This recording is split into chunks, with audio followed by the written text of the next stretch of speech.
Të gjithë këta qytetarë janë të interesuar për kultivimin e mjedrës. Ata sot ishin ftuar nga Drejtoria e Bujqësisë në Ferizaj dhe zyrtarë të USAID-it amerikan për t'u informuar rreth mundësive dhe profiteve që sjell ky prodhim në Kosovë. U tha se komuna është e gatshme që t'u ndihmojë fermerëve ferizajas, të cilët e kanë marrë me seriozitet kultivimin e mjedrës. Kryetari Muharrem Sfarqa tha se komuna jon pretendon të mbjellë rreth 1000 hektar me këtë kulturë, ku vetëm për këtë vit komuna ka ndarë rreth 60.000 euro për subvencionimin e fermerëve. Presin që përmes participimit qoftë nga USAID ose nga partnerët strategjik të trafishohen, përmes trafishimit të së cilave ne po fillojmë përpjekjet tona shumë serioze që të synojmë mbjelljen e 1000 hektarëve me mjedra, që do të ishte një qëllim edhe realizim i mirë. Por gjithçka varet nga ju.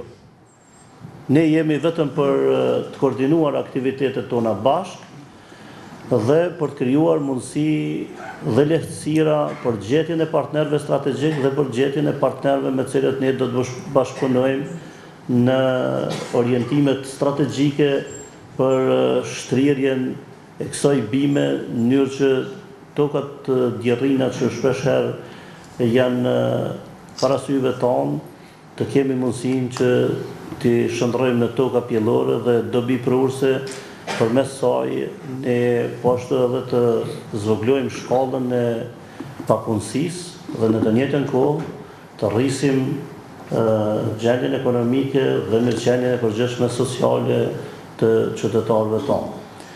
Të pranishmit në këtë manifestim i ka përshëndetur edhe përfaqësuesi i USAID-it Mark Verd, i cili tha se po mundohen që në çdo formë të ndihmojnë kultivuesit e mjedrës në Kosovë. Kosovo is a small country.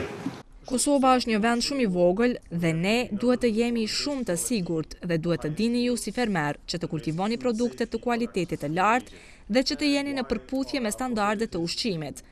Pse konkurrentët tanë e kanë një rendiment kaq të vogël, sepse ata nuk janë duke i kushtuar rëndësi shumë materialit fidanor, ata janë duke fidane nga shokët e tyre, me çmim shumë më të lirë. Në afat shkurt për ta është mirë, se po i blejnë fidane të lirë, ata po ashtu nuk janë duke i kushtuar rëndësi teknologjisë së re. E kështu me radhë, ne nuk dëshirojmë të jemi si ata, tha Verd. Ndërkaq, kultivuesit e mjedrës patën rastin që nga ekspertë të pemëve të IMTA të informohen më detajisht për këtë prodhimtari. Para se me fillu mbjelljen, gjithmonë duhet me pas parasysh që ai plotësoni disa kushte për me fillu në kultivim të mjedrës. Spari keni parasysh me i bë analizat e tokës, për me ditë ne a keni jo tokën e përshtatshme ajo për kultivimin e mjedrës. Gjithashtu uji, a keni ujë të mjaftueshëm?